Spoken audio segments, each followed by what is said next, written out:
Hey everybody, Jason and John here for Everyday Crypto, sponsored by CryptoTaxShield.com. Jason, it's been a couple days, man. Thanks for jumping in for a quick episode. I appreciate your time. John, thanks for having me. I appreciate it as always. You bet. So we're gonna get into this, but it's been a few days since we talked, and it seems like if 24 hours away from each other, and the world just changes. So I wanted to kind of set you loose a little bit today. Give us a macro and a micro view of what's going on sort of geopolitically and how it relates to crypto and sort of the stock market and everything, just financially for everybody, if you don't mind taking the reins. Yeah, absolutely. That'd be great.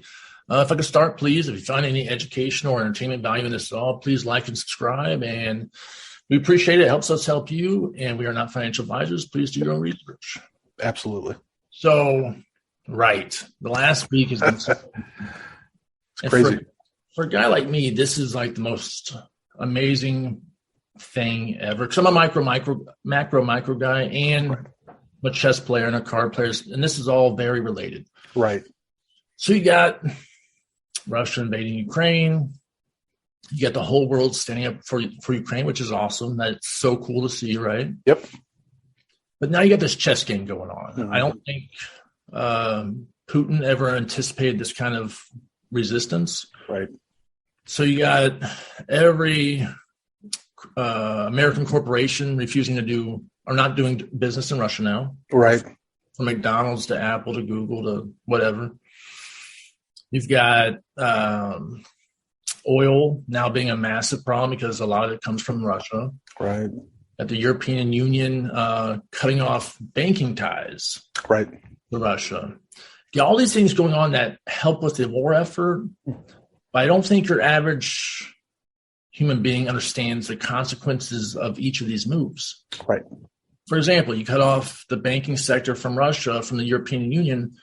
Now there's billions of dollars in floating debt that's not going to be paid. Right. Which would put immense strain on the European banking sector, which would carry over to all the other banks across the world because they're all intertwined, right? Yep. Exactly.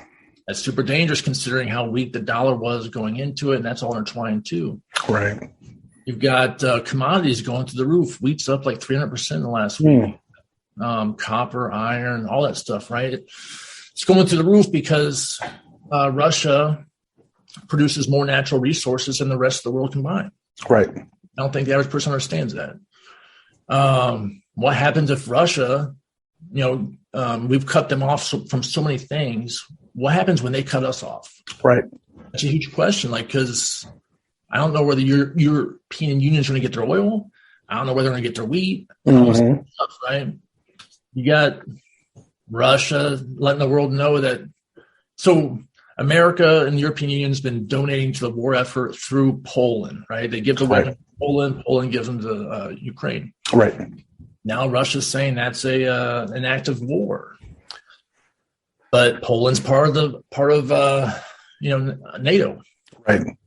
So is it NATO? Am I saying that right? NATO? Yeah, NATO. Mm-hmm. Yep. And if anybody attacks a member of NATO, all of NATO jumps. They attack us all. Yep. So there's so many things going on here, and here's the problem from an investor standpoint. Right. There's one thing investors don't like, just one thing, and that's uncertainty. We can deal with bad news. We can deal with good news. We can't deal with uncertainty. And for the first time in my life, and I'm a student of history, so I would have to look pretty far back, probably back to World War II before this has happened again, where every aspect of investing is uncertain right now. You have precious metals uncertain, commodities uncertain, currencies uncertain, and even crypto right now is super uncertain. So a lot of things going on, Yeah, I mean that was probably most self-evident from sort of what we saw Bitcoin do over the past couple of days, right? That took a sharp turn up, and you're right though. These things everything is so intertwined that let's put it this way: the fact that it's affecting crypto is interesting to me, because it really just shows how intertwined the world is and how crypto is intertwined into the world itself.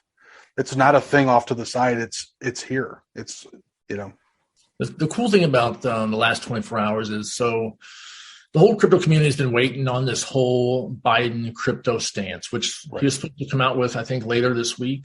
Right. And there was a lot of fear that he was going to come out super anti-crypto, which I knew was not the possibility. Sure. So what we saw was, for one, it was a leak. He hasn't actually came out and said this yet, but it was a leak of what he's going to say. And they're going to be super crypto friendly. That's what it boils down to. Gotcha. And a lot of my friends are like, oh my gosh, that's so great. I'm like, they had no choice. Right. It wasn't like they had a choice here. They saw what happened in Canada. They see what's going on in the rest of the world. Yeah. All the world's governments are now realizing we better become crypto friendly. Yep. There's no choice. If we don't, it'll set us back a decade. Right. And we'll look super foolish. Sure. So that's great. And that's cool. And I'm actually pretty bullish on what's about to happen with crypto. So okay. Within crypto, the main concerns we've had in March was regulation, and the Fed was going to come out, I think it's on Friday, and they're going to officially announce what their plan is for interest rate hikes to offset inflation. Yeah. But with the war going on and the possibility of us having to come up with a bunch of money to fund this war, whether we're directly involved or not, we're going to donate, right? All right. Can't really hike interest rates. So that's very bullish for the stock market and crypto. Mm-hmm. It really is. And you'll see it on Friday after the news comes out on Friday. So 0.25% is already priced into the stock market and crypto. So if anything less than 0.25%, you'll see both those markets take off dramatically. Right. If you see 0.25%, I think you'll still see a slight increase that day. Mm-hmm. And at the very rare possibility, which was not rare 2 weeks ago, but now it is very rare. Yeah. You come out above 0.25%, you'll see both those markets tank. Okay. So I'm super bullish on that because I don't think they can go over 0.25%. And I'd be shocked. I wouldn't be shocked at all if they just said, look, we're not doing anything. Right? Yeah, of course. Yeah, it seems to be that way, right? Like the worst things get sort of geopolitically. Sometimes it's best just to stand still for a moment and kind of catch your breath. But who knows? I mean, that's where the uncertainty comes in, and I totally get that, particularly with investors, Yeah. But it's but I think you're probably right. I think if there's any movement, it'll be minuscule, and it'll probably force the markets up, and that'll be good for everybody, So it's what we need right now. I'd be honest with you. In the short term, that's what we need. Mm-hmm. I'll be honest with you, John. Long term, I think what we're seeing is the collapse of fiat currencies across the globe. Yeah. I think COVID exposed it, and I think this war situation is just going to exacerbate it, right? Oh, yeah, absolutely. So if you'll notice, all the world's governments right now are talking about what they call CBDCs, which is nothing more than a government-ran cryptocurrency. That'll be the new dollar, but it'll be digital. Yep. And I imagine they're going to use this to offset all the problems that exist, like the fact that all the major nations in the world can't even come close to paying off their debt at this point. Right. Things like that. That's interesting, and maybe in a future episode, I want to do a little bit of a deep dive into the effects of a government-run crypto and how that affects crypto as a whole in terms of an industry. I think that'd be very fascinating, and I also want to get into maybe sometime talking about both of us living in a country with $22 trillion in debt. How does crypto maybe factor into that to make that go away? I think that'd be a fun thing to talk about. I'll say a quick short answer to that. Yeah, for sure. This is so good for crypto. Yeah.